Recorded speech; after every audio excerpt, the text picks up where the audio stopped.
Hi guys, this is Khushbu. I'm an academic, and as soon as I say that, all the parents have one big question for me, and that is, which is the best school for my child? Now, while the question is very open-ended and has multiple factors to it, it is not possible to just pick one name and tell you, okay, here you go, this is one school that you can put your child in. No, there are various factors into it. It is not one size fits all. However, what I can help you is to give you tools which will help you select a school according to your needs, and you can customize and you can still choose the best school for your child. So let's get started.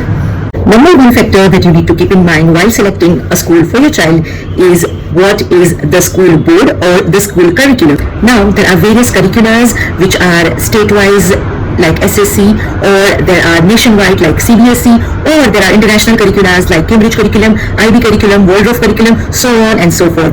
There are a lot of curriculums and a lot of schools based on them. So once you decide this factor, which is supreme important, that what is the curriculum that you want to offer to your child, then it becomes very easy for you to select a school. For example, if you decide that you want to select CBSE as a school board for your child, then you can narrow it down to the CBSE schools available in your city, and in this way you are down to say 10 schools out of 50. And this is very important as each curricula is very different and it revolves around various aspects of things. If you want me to make a detailed video on each curriculum, do let me know and I will do so. Now let's move on to our second factor.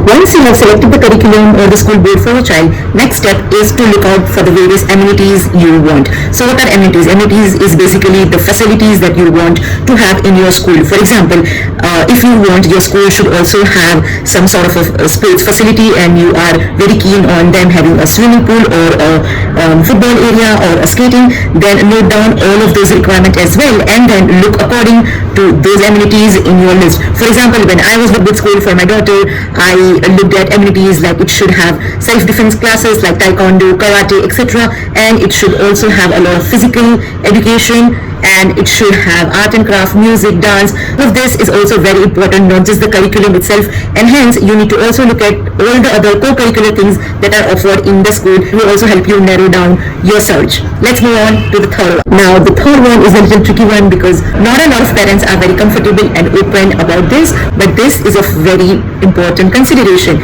and that is your budget.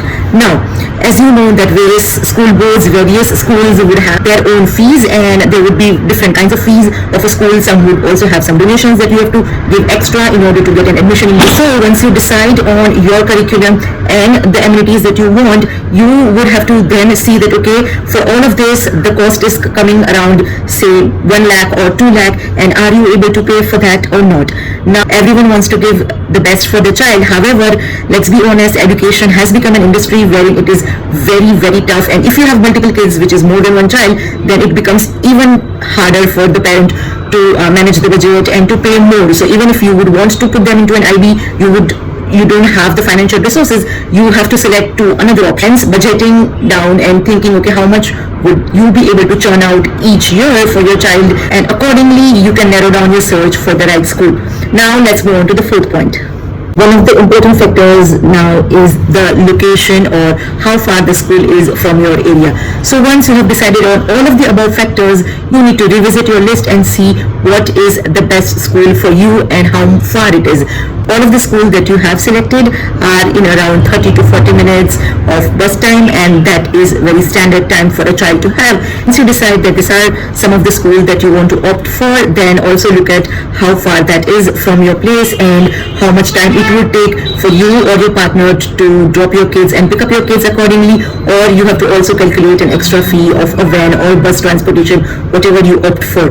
So I've kept it towards the end, but I know a lot of parents, they first prefer whatever is easily available right next door or in their locality, and that, as an educationist, I think it's a very big mistake, and I'm gonna make a separate video on that topic, but I feel that location should be the least important and other points should get more consideration rather than the location. And once you have narrowed down your search based on all these 4 components, you should go and visit the school and have a word with the admission counselor, with the principal, with the management, and see what is the vision and mission of the school, what are the teachers like, what is the teachers' background, how well they are trained, for how long they have been with the institution, what kind of other the students come to the school, what kind of parents feedback they have, what is the school security system, what is the school ERP system. All of these are also other factors that you need to keep in mind when you physically visit the school. Like upon all of this list, you would be able to select the best school for your child, because all the parents know what is the best for their child. And if you find it useful, then share it with a parent who is struggling to find the school for their child.